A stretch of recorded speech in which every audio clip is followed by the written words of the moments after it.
Let's learn 5 phrasal verbs with draw. Firstly, draw away from.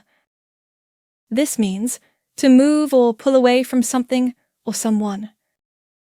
For example, I drew away from the argument before it got worse. Next is draw back. This means to move away from something, often because of fear, surprise, or dislike. For example, draw back, he looks angry. Draw into.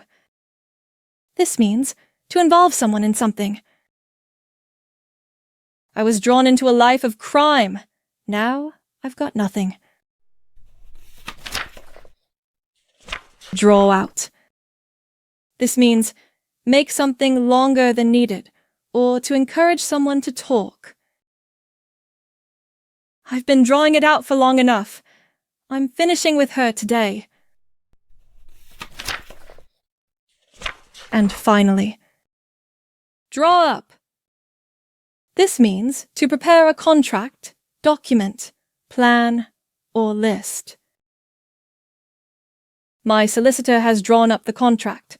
All you need to do is sign on the dotted line. Visit the website and subscribe to our channels for more phrasal verbs.